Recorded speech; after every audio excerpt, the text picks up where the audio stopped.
Adam, Morning. how's it going? Good Morning. morning. Where are you guys? I'm in New York City. Oh, nice. I'm in Milwaukee, Wisconsin. Oh, I'm cool. in Yeah. Los Angeles. Oh, killer. I'm Where in are you? Austin.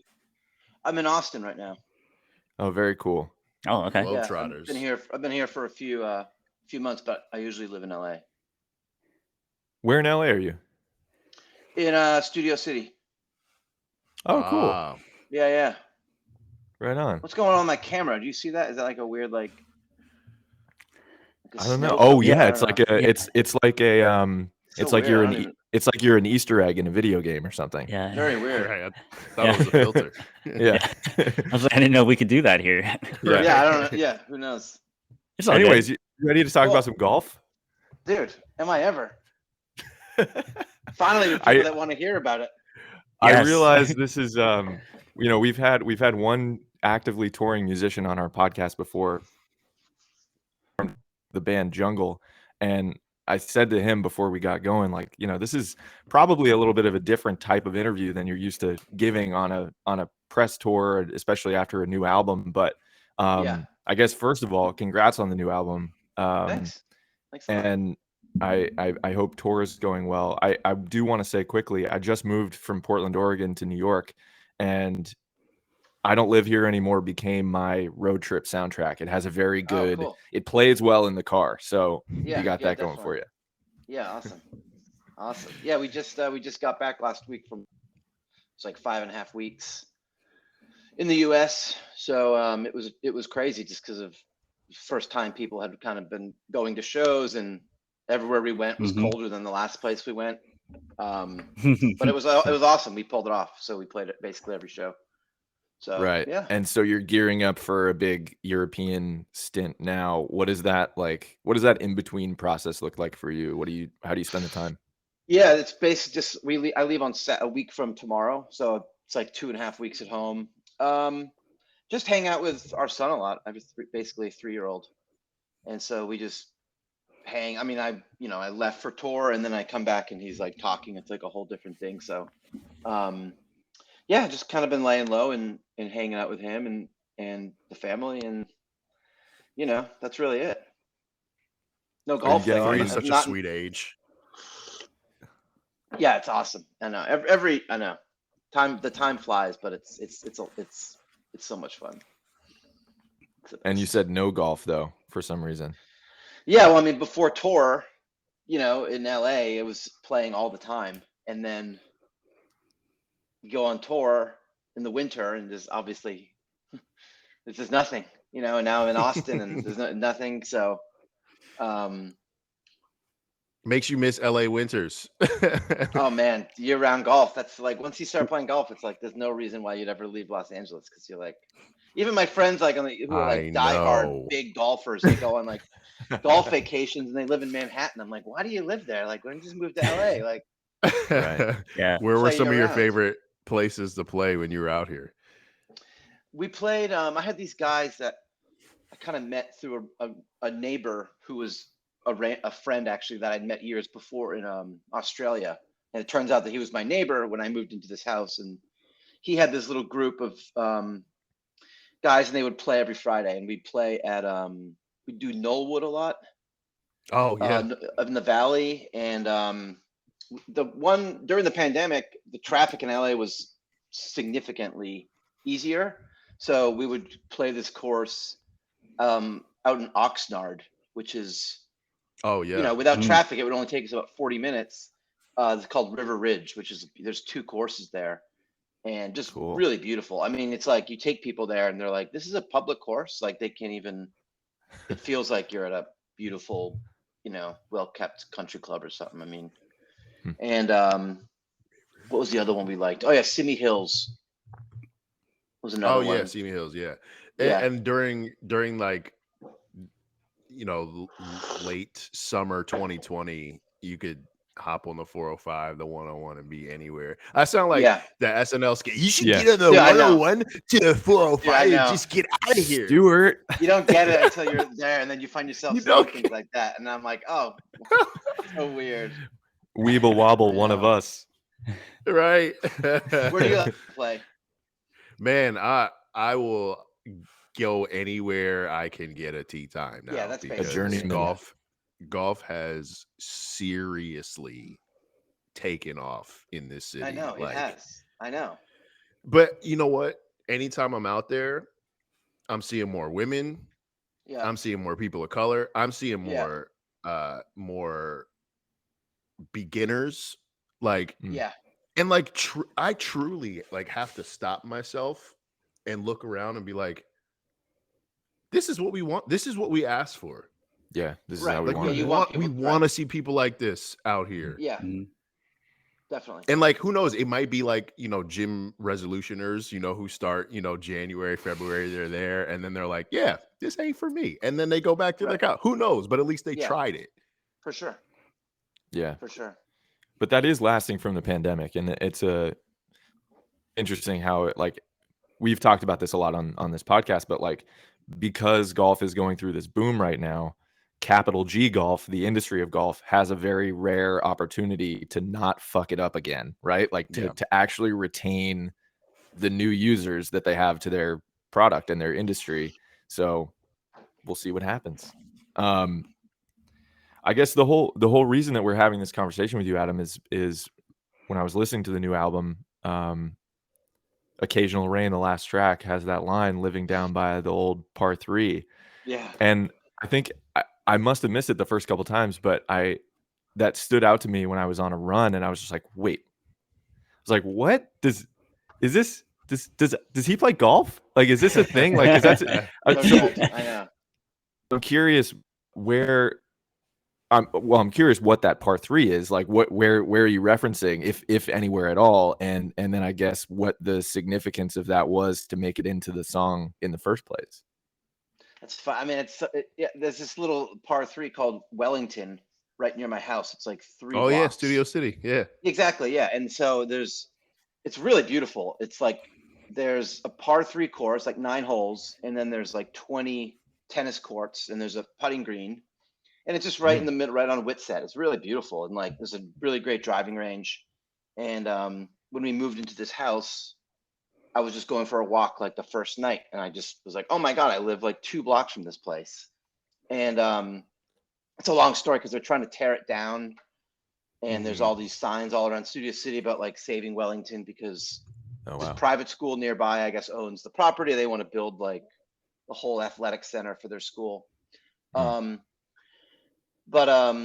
so right when I moved into this place, I would go to the driving range like all the time. That's kind of when I started getting back into it, because I could just walk up the street with some clubs and just bang it out. And like, but then it kind of became a place where I would just at night, like when I was working on the album, I would just like drive up to or walk up to the side where you can see everyone teeing off for the driving range, and just like sit there and listen to some of the mixes we were working on, like was watching people tee off. And that song was one of the last songs that, it was actually the first song we recorded for the record, like back in 2018. But I kind of forgot about it until basically the end. And the original line was, I'm living down by an old fir tree, right? And I wrote that line, and my bass player Dave was like, oh yeah, I love that line about the fir tree. And I was like, oh, interesting. I was like, yeah, cool. And then I was still working on the song and like working on lyrics and keyboards and stuff. And at some point I was listening to it sitting, in my car watching people tee off, and I was just like, oh, it's par 3. You know what I mean? Because it's like, I don't even know what a fir tree. I was like, I don't even know what a fir tree looks like if I were to find, but I was like, here I am. I was like, and it just made so much more. I was like, oh, this is like the most honest thing I've ever put on an album. Is just like, I just sit here every night. And so I did it. And then it was funny because like, it was almost like the next day when I was playing with my friends, and I was like, hey, last night I did this line about a par 3, and they were like, it was just kind of a running gag for a few months because they were like, can't wait to hear this par 3 song. And then it's finally out, and people are like talking about that lyric. It's pretty cool how you're just like, oh no, I actually sit by this old par 3 every night and just watch people tee off and listen to Right. music or make a phone call, and it's like Yeah. this once the baby was asleep, like this like Zen hour of Zen or something that I had to myself. So Wow. it's a really nice little course, and then I last summer I feel like I played it like every day or something for a while. The par 3. That course was the white noise to your, Yeah, man. your creative process. I love Yeah, that. I'm gonna think about that yeah, differently now next time yeah, I go up there.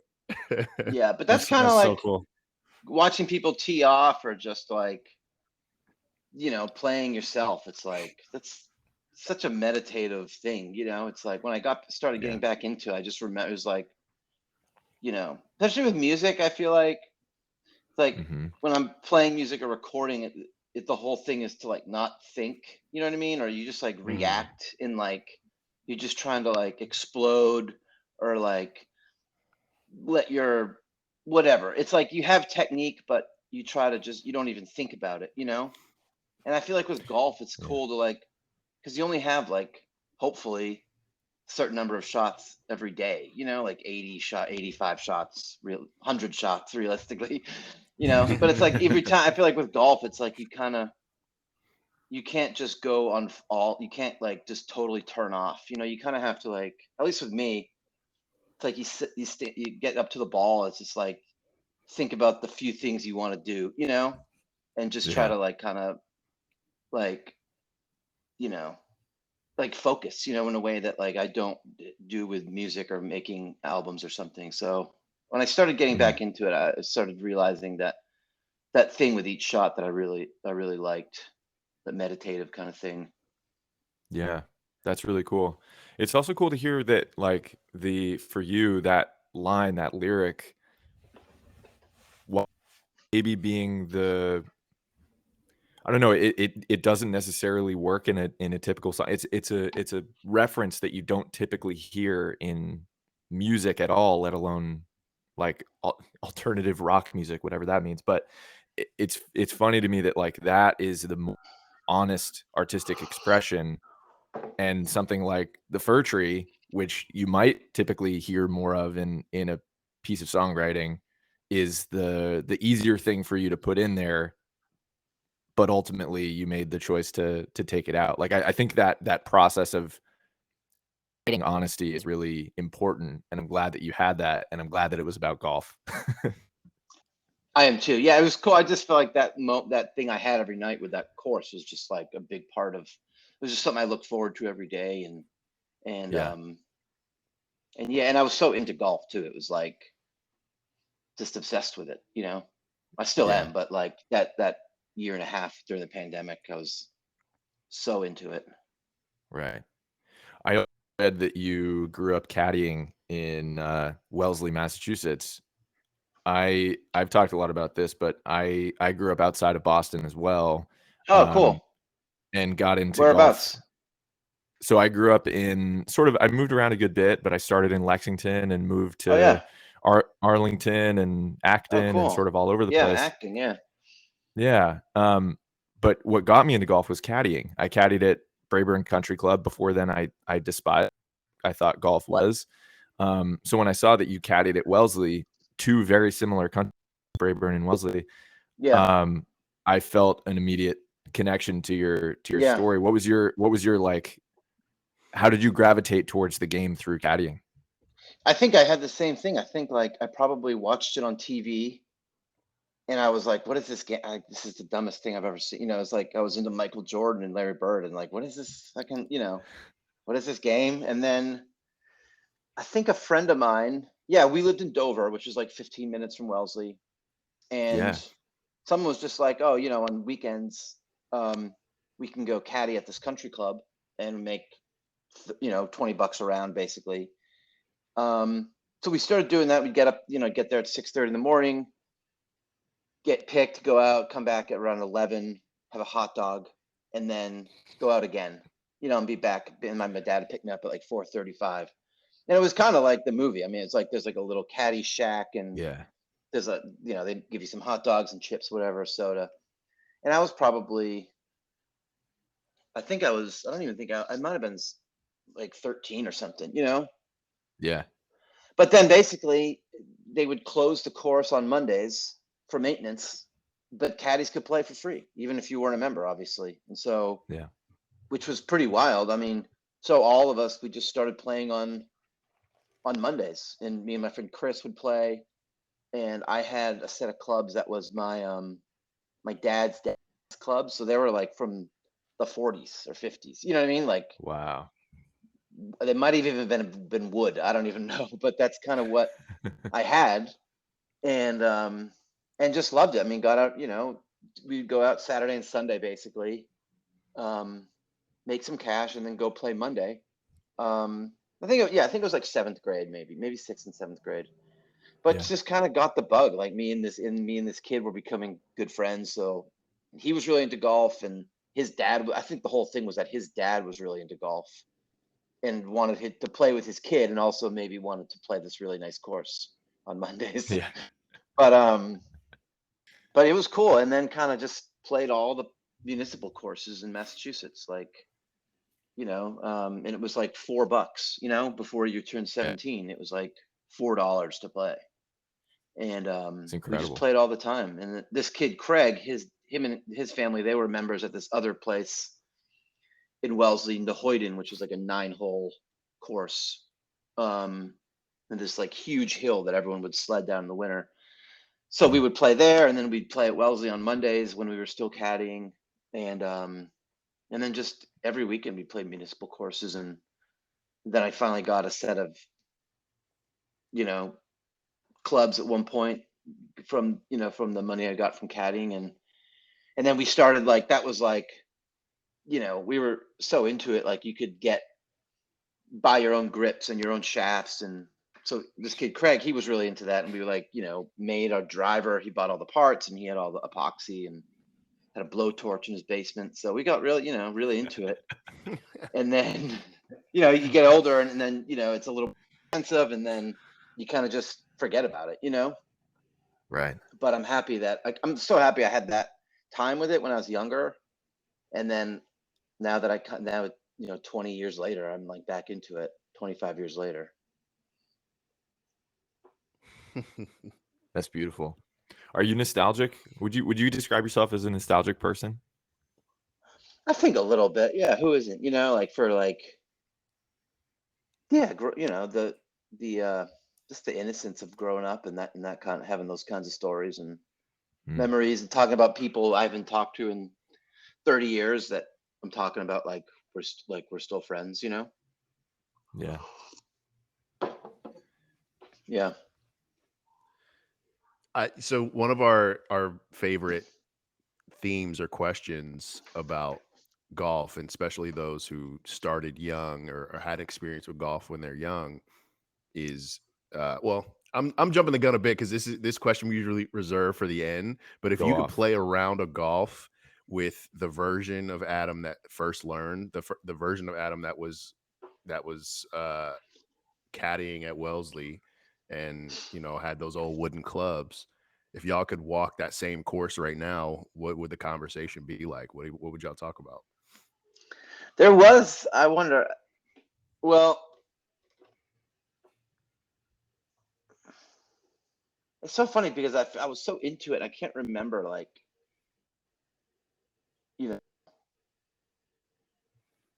like, yeah, I don't know. It's tough. Well, you can interpret the question anyway. Like, it could be No, like, yeah, for sure. Yeah. I was watching, some people will be like, I was watching Power Rangers. We talk about Power Rangers. Right. Yeah. Or like, what song was Yeah. on the radio, Yeah, At I 13, imagine. I was. Yeah, I think then when I was really getting into music too. It was like, I got like 3 CDs for my birthday or something, and a Discman, and it was like off to the races. Oh, So yeah. I'd probably, if like I was walking I'd probably just have like a handful of CDs in my bag and be like, let's like jump the gun like 10 years on some of these, like I'm not gonna make you wait like, till you're 20 to find Velvet Underground or something. So here's that. And here's some Miles Davis, he's, maybe not. I don't think a 13-year-old's ready for a deep Bob Dylan dive, but maybe, some other stuff, some more rock stuff from the 70s or something. Yeah. And what do you think a 13-year-old would hand you? Like, what CD would 13-year-old you hand you now? Oh, definitely In Utero, 100%. Like, that was my, Nirvana was my main. Nirvana and Pearl Jam were my main two things. Mm. Those were big deals to me. But yeah, I'd probably still be talking about, Nirvana and, Smashing Pumpkins or something. How connected I was to some of the songs on Siamese Dream. I mean, I basically would caddy and then go home, and I had the songbook to that album, the Siamese Dream album, and I would just learn it in my bedroom. I couldn't do the solos, but just that's kind of how I learned to play chords, was just from that album. So you always knew music was your thing. I always liked it. I didn't really ever think that that it would be like a career by any means, but I always I just was in love with it ever since I kind of got into it. I had a friend in Wellesley. They lived in Wellesley, and his dad had like a basement kind of, like man cave thing. Like his bedroom was in the basement, and his dad had a pool table and a computer with like an early Cubase, which was like early, computer recording system. Wow. And the drum set and the electric guitar and the bass, and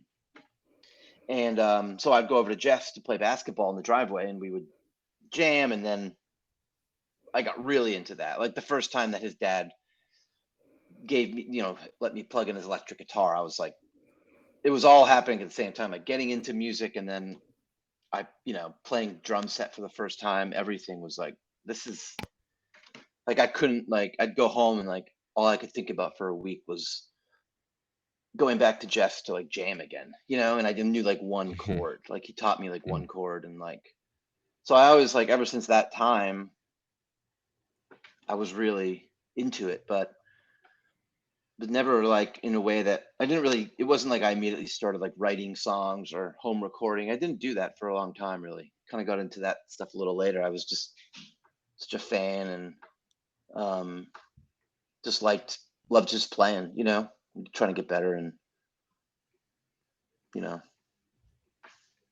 Yeah. That first chord is powerful. It's like the it was E minor, which is just the easiest thing. It's like, ooh. He hit you with the Smoke on the Water. I feel basically, like yeah. I mean, it was that's like a the red first one that everyone. Yeah. Yeah, it was like just strumming. It was like this huge chord through this amplifier with all these effects on it. Like he had like this antiquated kind of 80s pedal board thing, and it was just, I was gone from there. I was hooked. Yeah, that first chord, kind of like that first well-struck iron shot. It's just like reverberate through your whole body, and you're like, Yeah. whoa, I can do this with the best of them. Like everyone can play any minor, everyone Yeah. can hit 7-iron. It's like, Definitely. it's a weird equalizer. I played a lot of music too growing up in high school, and when I was caddying, I always found that the walks in between shots and stuff, where you're sort of listening to people and hearing banter between the people that you're caddying for, the people that you have very little in common with as a high school boy, right? Is a really good writing opportunity. It's a really good way to like reflect on the language that people are using and things like that. Did you use that space, or did you cull any stories from that time that helped you with your writing or your storytelling as a performer? During while caddying? Yeah. Yeah, I don't remember. I feel like I don't remember a lot of those walks. Like I just remember like keeping my distance from some of these guys. Never really. I feel like I never had like a guy that communicated with me or something. I feel like it was like I was just carrying this guy's bag.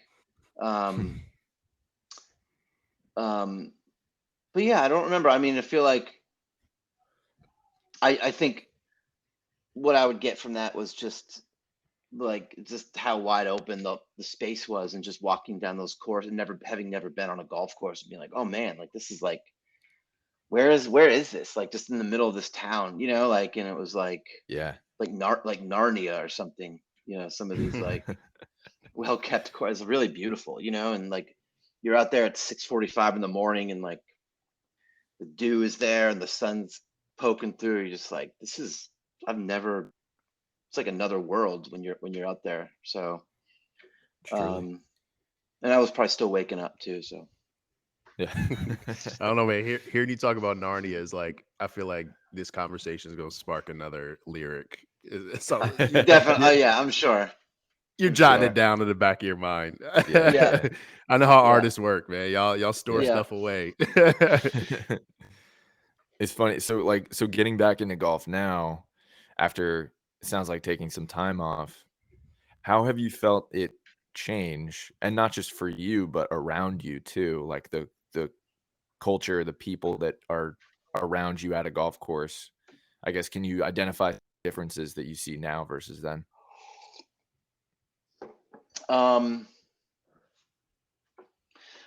Well, I mean, it's like Brad was saying, it's like there are a lot of people out there, it's like Mm. a lot of people are trying out this sport, and like, and I don't know, I feel like, I guess there's a thing in golf. It's like everyone wants to like it to be, the like you have to play a round in 4 hours, and everyone has to like be like perfect, and no one's allowed on the course unless they're like gonna shoot an 85 or something. And people are out there just like giving it their best shot, and like trying to have fun and go out with their friends. And I feel like the new thing, which wasn't around back then, is just like everyone's got a Bluetooth speaker on their bag. That's mandatory. Which is awesome, because it's like you end up like, three of us went out once, and they just looped us with a fourth who we didn't even. That's sometimes my favorite, is when you get paired with someone you don't know, and those are sometimes like the best rounds, because you're like, oh, this guy's awesome. Or like the guy had stories, or this one guy like owned a Subway in Glendale, but he was just like, he had this horrible slice, but he knew how to use it. So he had this crazy slice, but he would just like, instead of like trying to work on it or whatever, he aimed way left, and every time it was right in the middle of the fairway. I was like, dude, this That's guy crazy. is dialed in, and he knew we were playing that DeBell course in Burbank, and he just knew that course. And That's like, so that's a really funny. Play challenging your game, course, man. and it was fun. But it's like, but yeah, the other times, like you get paired with these guys, and some guy just has his Bluetooth speaker and he's just ripping the tunes, and you're like, awesome. Like, he's into everything, like, and like Snoop, and then it was like, AC/DC, and just cranked. I'm like, man, if I was just like walking up to three guys I didn't know, and just like with my cranked Bluetooth speaker, like, it's cool. It's just like It's a just like power meeting, play. yeah, it's like, Yeah. I would never meet these guys otherwise. And you end up going out and doing this thing for 4.5 hours together. And by the end, you're like, dude, call me. And then you never do. But I mean, it's fun, it's the best,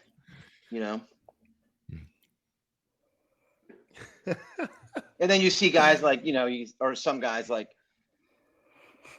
a lot of filming themselves when they're playing. So you're like, dude, come on, let's go. Let's pick it up here. Let's pick it up. You see a lot of that in Austin, or you're not based in Austin right now. No, I'm just my family's here for a few months working. So All right, when I left for tour, do something yeah. shady. Oh yeah, no, I wish I'd like to get out on the course here, but I know. Do you ever bring your sticks with you when you travel? Well, I'm going to this summer because we have some summer tour. Yes. So well, I'm just you'll be in Europe, right? We're doing Europe, and then when we come back, April 24th, and then we leave again on like May 16th. So, oh no, we Wow. have a show in Mhm. Mexico on the 19th, and then after that, we're like Atlanta, Nashville, Tulsa, St. Louis, like all these places. So now, like in the summertime, I'm looking at days off. I'm like playing, because in the winter tour, a day off is just like sitting in a hotel room in Columbus Right. while it blizzards Yeah. outside. Yeah. You're Yeah. you're not playing in Columbus in February. Yeah, I'm like looking. I'm like, okay, day off. I'm like, do they have Postmates in Columbus? You know. Yeah. But now I'm like looking at days off in May and June. And I'm like, oh, looking at courses, and so yeah, I That's can't. I mean, I exciting. can't wait. It's in our production manager Jimmy. He plays, and we went out when we were doing Crucial. some rehearsals in Ventura. Um, Mm. I took him to River Ridge because he lives in Vegas, and he was great. I was like, oh, dude, we're gonna play together in the spring and summer, and so it's yeah, I can't wait to have that on tour. It's the best way I for feel a like great day off. there's always somebody in the crew that's just a stick. That's just It's like Jimmy. unassuming, and it's just yeah. He's like, Yeah. oh yeah, I've been caddying since I was like 16, and like my dad is a +2, and like I just Yeah. watched him, and like I got a full Yeah. ride to Pepperdine, and like Yeah. Yeah, for sure. like next to Scotty Scheffler, and like, Yeah. Yeah. That's Jimmy. great. Well, he's a Florida boy too, so you never know. He might have trained with Oh yeah, that's always might have dangerous. trained with Fred Couples, or something. Who knows? Yeah. Yes. Buttery tempo. Yeah. Well, let's hit you with a couple of our meat and potatoes. A GGT house favorite is what are some of your favorite golf smells? Oh, golf smells. Well, I mean, obviously the cut grass. Honestly, I feel like maybe the goose shit too, in some weird way, just because it's not like Man, I've doesn't been waiting knock- for somebody to it say doesn't that. knock you over, but Nope. it's like I don't know. I feel like Nobody I'm out said there. that. You know what I mean? I feel like I'm out there. That's when I that's a You know, unique yeah, answer. you know where you are. You're at a golf course. Yeah, I you know smell I am. that. I'm like, that's right. I'm playing some golf today. This is great. Yeah. You know. I love it. Maybe probably a new glove. You know. Yeah. Yeah, You're like this is like you- bread of leather. yeah. You pay for your round, and you're like, I'm gonna get a new glove. That's gonna save this round, right? So then at Right. the end of the summer, you have like 12 gloves. You know. Or actually, not the new glove, but the one that you crumpled up and put in the bottom of the bag, and then found it like 6 months later, and it's all dried out, and you're like, oh, I love this glove, and then you put it and you smell it, it's all, and then you put it and you like play like the round of your life or something. And you're like, all right, I'm back on this glove. Like Mike, the old shoes. Right. Yeah. Yeah, those are a few that come to mind. I love that. What's do you have a time that you can recall where you laughed like the hardest you've ever laughed on a golf course?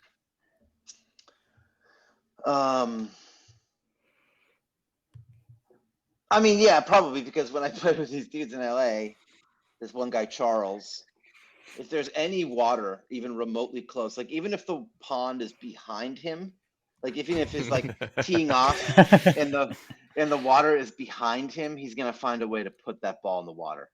And it was like we always make fun of him, like, oh dude, you're gonna put the ball in the water, and he's like, he's British, he's like, oh mate, it's over there. How would I do that? And then bang. I don't even know how the ball goes, like it's like a lateral shot. It just goes like 200 yards laterally, and it goes right into the green. And I feel like that's just, and he's not even phased, he just puts one down, and then like maybe the third mulligan, he'll just crush it. But yeah, I feel like with those guys, it's always something like that. Like, watch out for that lake 300 yards away, and he finds a way to drop it in. You'll find it. Oh man, He understands the Chuck. laws of the universe. I think, therefore, I am. I also will say, I definitely like. There was this one hole that Knollwood, I think it was Knollwood, where it's like a 310-yard par 4, and I hit this drive. I drive the ball pretty far, not because I have a technique. It just seems to go pretty far. And I was like, "Where's my ball?" And it ended up on the green. I think it hit a rock. Like, I don't know. I think it hit I got lucky some, but it's a little bit of a dog leg. So it was like 5 feet from the cup. And I Whoa. basically was like, oh, eagle putt. I basically ended up double bogeying it because the putting, it was just one of those, like, it was one of those YouTube videos of like worst putting ever. And it was just like, Oh no. you know, missed the eagle. And then I was getting in my head and missed the bird. And then like Right. shanked the putt. You know, it Yeah. was like one of those things. And those It, dudes it are just- unravels quickly. Yeah. it unravels very, very quickly.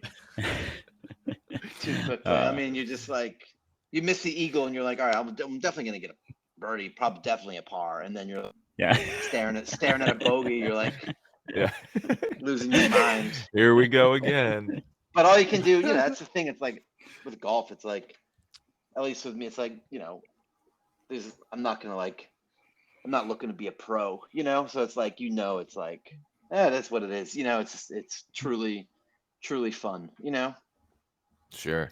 All you But gotta something say that's, when you you come know, home is like, I had an eagle putt today.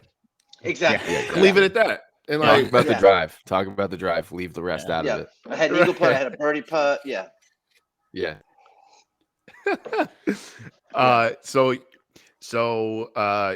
In 22, you return to Wellesley. It's the caddy champions dinner. All the cat at age 13 are there. Your boy Chris is there. His dad is there. Like all the squad is there, and they're there to celebrate your victory. Like you're the men's champion at Wellesley, Wow. and you get to pick the menu. You get to pick what everybody's eating. Oh wow. What's on the menu? We're going back in time. Well, I guess we'd probably. Well, no, this is 2022. This is 2022. Yeah, this this is is like the No, right. return. No, I know. Yeah, for sure. yeah. So what's on the menu? I feel like I'd probably have to. Dessert would definitely. I work around the same time that I was caddying. I was also working at Friendlies. You know what Hell Friendlies yeah. is? Oh, does anyone know what Friendlies is? Hell yeah. I wasn't sure how All right. original it was. Yeah. I'm from New So I Jersey. Drew, do Okay, you know what right, yeah, Friendlies yeah. is? Nope. Do they have Friendlies in Wisconsin? No, We don't. right? Oh, It's kind of like, it's not unlike a Culver's, but Culver's is bigger, I guess. But right. it's basically Okay. like, it's based like an around ice the cream it's, bar. It's ice cream place, but you also get Okay. like grilled cheese, cheeseburgers, hot dogs. Yeah. Okay. You go in Okay. like this. I work the ice cream window, like the walk-up window, but you can also go in and they have booths. You get a waiter and he's got like a white hat on. You know, it's like a whole thing. It's like Got it. It's like a You know, chain fifth- diner. 50s Okay. inspired, but it's like, Right. you know, tuna fish, whatever. So I worked the ice cream window there around the same time I was caddying. And so I definitely put some fribbles for dessert. Yes. For dessert, or Yes. we'd get Friendlies to cater the Wow. dessert. But what would I put on the menu? Well, we'd probably start with maybe some soup, right? Because that's the thing we talk about a lot on the tour is like, I always want to bring a crock pot on tour. Mm. Ever since we were touring in like a interesting. Volvo, and I was like, man, how sweet would it be? I was like, one day we'll have a van and we can bring a crock pot and cook. And now it's like we have like 2 buses, and I'm like, we still can't justify bringing a crock pot. I'm just like, hot soup is just gonna fly everywhere. So, but probably some soup and So soup is a delicacy for a touring musician then. oh man, anything home cooked is like a delicacy. Like Right. we could. That's the thing. It's like trying to find a way to like take, especially after the pandemic when everyone got very into like their home life, you know, like, Right. and then you go right on the road and you're like, how do I maintain that level of, domestication and control while going city to city and, unforgiving weather and eating terrible food, or not terrible food, but, nothing home cooked, so Mhm, this whole mhm. tour was basically us sitting in a green room every day figuring out like, all right, well, if we had like a road case made, we could have like, because I'd be like, yeah, I want to make salad, but cleanup is the issue. It was like a whole thing. We had all these issues of like, how do you actually do it when you don't have a kitchen? But soup is definitely a delicacy. Basically because it's not just like flat meats and cheese and diet Cokes and bags of lettuce, and Yeah. chips, of course, tortilla chips. So we got a That's starter. soup is on the rider. I see what it is. Okay. Yeah. I Right. like that. Yeah. Well, yeah, that was my whole thing. I was like, well, why don't we bring a crock pot and then every day we advance things for soup or what we want to make. So if you want to make like spaghetti sauce one day, you have the runner bring like There you go. tomatoes, and I'm just like, this gets very complicated very Yeah. quickly. And then everyone's just like, well, who's gonna clean it? I was like, yeah, good point. Jimmy. Exactly. Yeah. Oh my Yeah. god, of course. Yeah. So we got your soup soup and we got fribbles. We got fribbles. Soup and fribbles. That's Basically, a sound diet, start. my 1998 diet. Yeah, probably if we're being nostalgic for those times, and yeah, maybe some soup, and then what did I like to eat back then? Probably some hamburgers that my dad made. He'd make them in the toaster oven, like the broiler, with like Yeah. basically a mountain of garlic salt. That's his thing. It's like a broiled burger with a ton of garlic salt. No bun, no cheese, no, it's not, when he would have us on Saturdays. Oh wow. Patty, Yeah, no, straight just patty. beef. Yeah, just a patty with Okay. tons Yeah. of garlic salt. And then because he'd have us on Saturdays and my mom would work at his store. And it was every Saturday was that meat thing. And then scrambled eggs burned beyond. It took me, I didn't even know for so long that that's not how you're supposed to cook an egg. And I feel like I cooked it for someone once. They're like, what is this? I'm like, scrambled eggs. They're like, no. It was an egg. Right. 10 minutes ago. So we would do some of that, maybe some some broiled. You get the burger and you broil it, and like all the fat kind of like comes up and just like sits on top. It looks like a gel, and you just like scrape it off, and that's So what I Pop remember. was doing keto before he even knew. He was ahead of his Exactly. time. Yeah, exactly. We'd Very probably do that, enterprising. and then what's our side dish? Maybe so some burgers and maybe some we lived right near this big cornfield, so maybe some corn on the cob. That's this then is the a very fribble. this is a Massachusetts meal. Yeah. That corn on the cob. I'll tell you what, the Friendlies thing hits home for me. Yeah. In a big way, man. Like my parents got divorced when I was 3, and the apartment that my mom moved to was right on the corner, right on the street that she lived in. There was a Friendlies. Oh, and wow. while my dad was still looking for a place to live and like getting his shit together, he would come over and get me like one day a week on on a Sunday or something and take me to Friendlies and just sit with me, and I'd have a Monster Mash, and which was one of their ice cream sundaes, and we would have that hour together once a week or something like that. And so Friendlies, as odd and despicable and greasy and all of those nasty words were to describe that place, it was a special place. So and I haven't thought of Friendlies in a very long time, so thank you for bringing that up. Yeah, it was a special place. That's the thing. Even my experience there, I think the boss, it was really gross. It was like once you kind of like, when I would be washing dishes and then they would take food out of the walk-in and it would be like covered in flies, and I'd be like, should I throw this away? And they're like, no, why would we throw it away? I was like, it's covered in flies. So stuff like that, and you're like, and I think the owner, there was some weird thing where she was like stealing from the employees, like she was punching everybody out, basically cheating payroll. God. So, but at the end of the day, I still have a fond memory of it, just because it was like, right. I did the same thing. I went there with my dad, like after a soccer game or something, or when he picked me up from caddying, and we'd get a tuna sandwich and a fribble, Right. And then like you know, it's like one of those places, you know, and like, and then I worked there, and it was like, well, this place is pretty fucked up, but I still liked it. But you know, I worked the ice cream window and just like come home with like my whole right arm just covered in ice cream from scooping and just, you know, and then I'd sit in front of the TV at like midnight and watch like David Letterman and eat like a whole pint of black raspberry ice cream There you go. without any All right, so consequences. You know what I mean? yeah. So let's say you do win that caddy championship, and the next year you get to go back and play it again. You walk up to the first tee.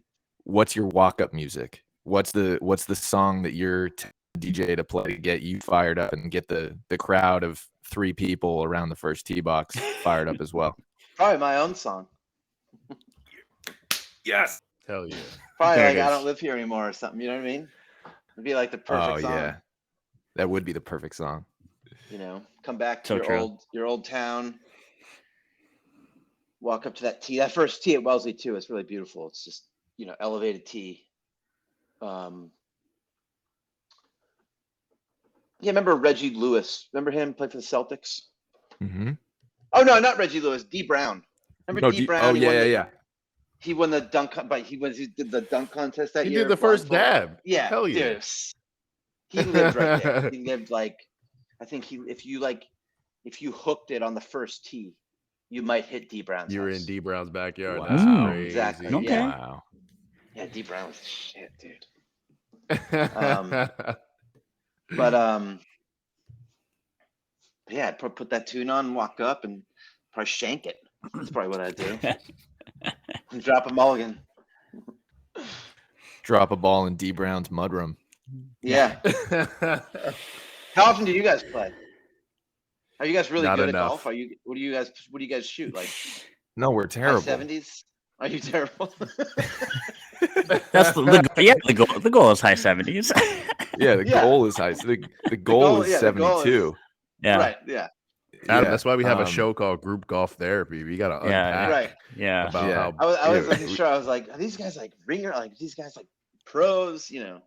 Definitely not. No, No. this foursome would not be. We wouldn't win anything. You know, like we No. Right. we We're might like- win best we're like- dress. Yeah. we might win best dress. We would be like bottom middle of the pack, Right. like Mo- like 40th percentile.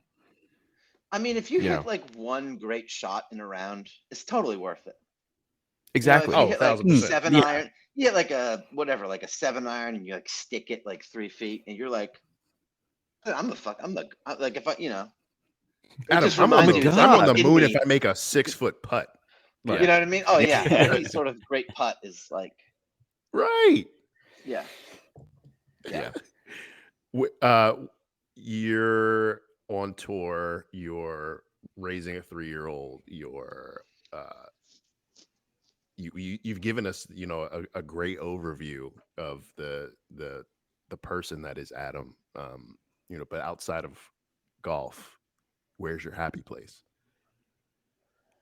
Outside of golf, well, yeah, I mean, playing music, hanging with my son, writing, you know, working in the studio, being creative.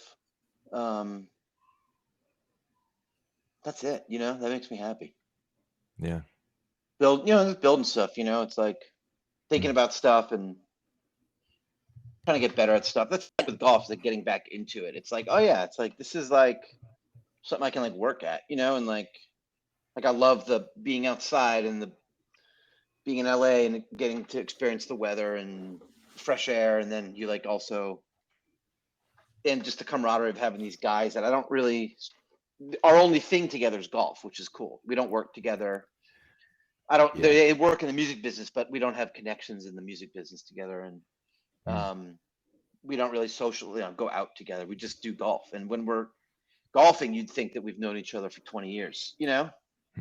Mhm. But it's like, I just love that too. Just having relationships on the course and just like our relationship basically revolves around playing golf, which is great, you know? Yeah. That That is is- a yeah, beautiful segment golf- of relationship. golf friends. That is it is a beautiful thing because you don't need to, like you said, you don't have to hang out outside of the golf course, and that's okay. But you can have really deep Yeah, and meaningful conversations on the course, and you for can sure. get to know these people really well. But yeah, we all have those golf friends, and Hmm. I think Yeah, that's great. I love it. yeah. Because if you were to hang out outside, you'd just be talking about golf. Right. What would you be talking You'd just 100%. about? Yeah, be yeah, you'd Golf. just be That putt you missed. four guys in a restaurant, like talking about that drive or like Yeah. yeah. know. Mm-hmm. Yeah. Do you guys walk when you play, or do you cart? I I love would a say walk. that Walk. all of us like to walk. Yeah. Yeah. Yeah, It's I feel like it's the guys I it's play. This is cart thing, and then we kind of got caught up in this, like always had a cart, and I'm always kind of like Hmm. kind of want to walk, but then yeah. I'm the guy holding everybody up. I'm like, we're like four totally capable, able guys. Why are we? Yeah, You you ain't know, got to worry about me if we're on the course. I'll be there. Right. you have like the Right. push cart thing. I'm not gonna hold us up.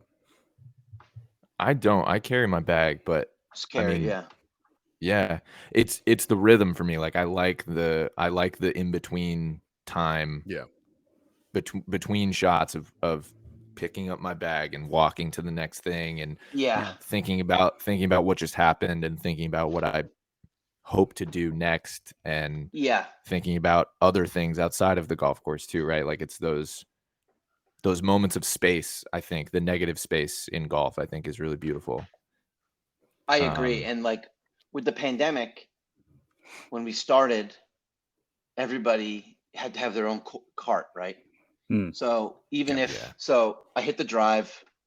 I'm driving to my ball. I'm thinking if when I'm driving, I'm walking. Same thing.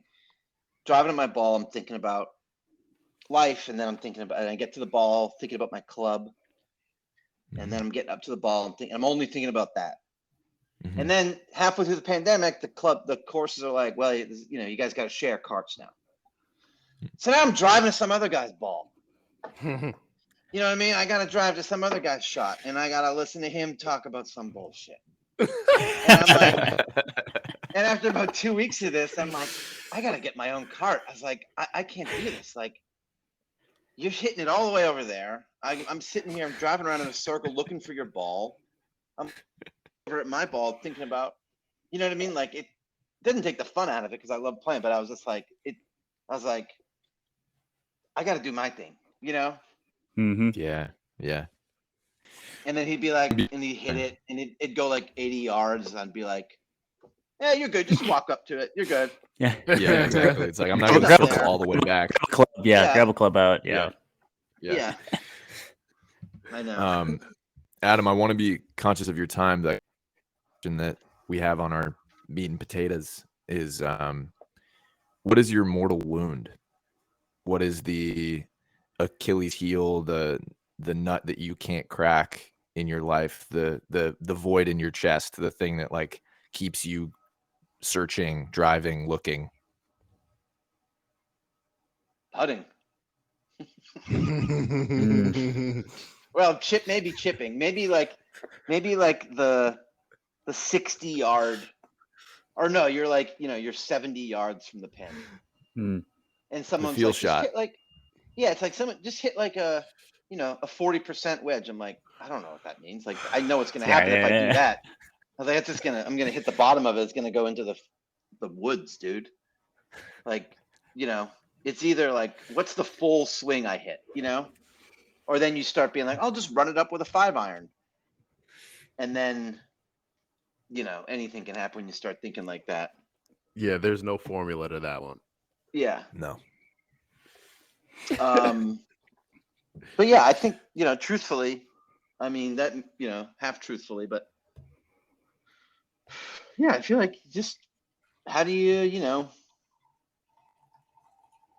everyone's just trying to feel complete, and that's kind of the thing. It's like music, and that makes you happy for one reason, and having a kid makes you happy for another, for all these other reasons, and what keeps you going is just finding little bits of enjoyment in everything you kind of touch, and trying to find new stuff. And it's like golf. It's like, why did I all of a sudden get back into golf during a pandemic? It was like, I was just like, something new to get is like just something new to kind of get lost in, and like, Mm. and you just learn so much about yourself and other people, and you know, it just gives yourself the time and the space to think and reflect, and that's, I think, what everybody really, if they're fortunate to have the time and the space to do it, like that's what people want, is just to like try to understand their world, try to understand their life a little better. If that makes any sense. Mic drop. Boy, does it. Yeah. Gotta play around someday.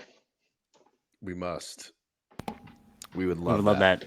come back to LA. Brad, I'll get your info from Jessica. When I'm back in LA, we should play or something. That'll be great, man. Yeah, I make fun. these two jealous with a lot of our guests that that either Yeah. come through LA or live in Everyone's LA. in LA. Right. Everyone's in LA. Yeah. Everyone's happens. golfing in January. Yeah, exactly. And Connor, Sorry, y'all. you're in New York, you said. I'm in New York, sort of on a temporary layover before going to London. Oh wow. But yeah, I'm here for a little while, and until I Where get. do you even play in New York? Like, where is there? It's a great question. I'll You tell have to you go what. like, You got to take 3 trains and a lift to get up to the Bronx, or take a train and a couple buses to get down to Brighton Beach or Coney Island in South Oh, wow. Brooklyn, or get lucky and have a friend who has a car to get you out to New Jersey or something. It's a right up process. to Westchester. Yeah. It takes grit. Yeah, well, Westchester, if you got the country club connections, for sure. Right. You got the scuttle. Yeah. Yeah. It's a process. It definitely has made me,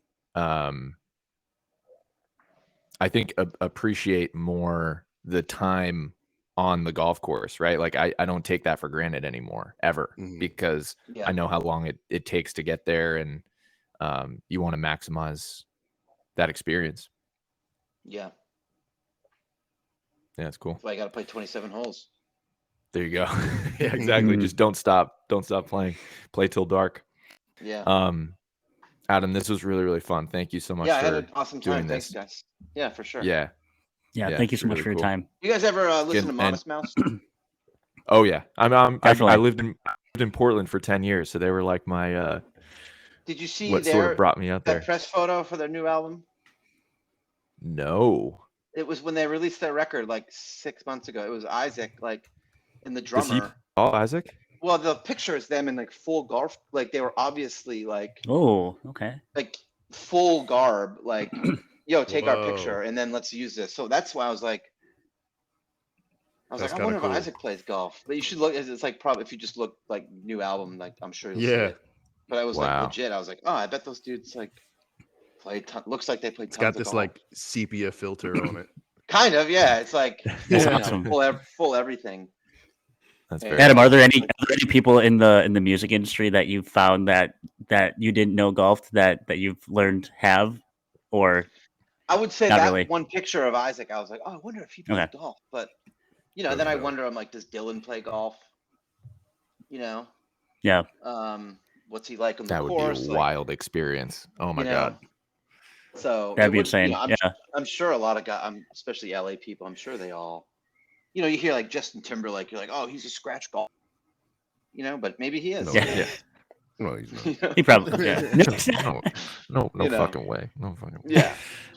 But I mean, you got to play like all the time since you were like a kid to like be a scratch. You know what I mean? Like, Right. Yeah. I don't, if Yeah. you're like I don't know how, if you're like a pop star, if you have time to like really work on your game, Yeah. Plus, to I mean, you keep play a round somebody of golf, on you're retainer. tired, Right. Maybe True. travel with one of those like swing analyzer things. Mm-hmm. Yes. So, All right, Awesome. Adam. Yeah. This well, was thank really you. cool. This was I'm thanks, amazing. gonna, guys. It was really fun. yeah. I'm just gonna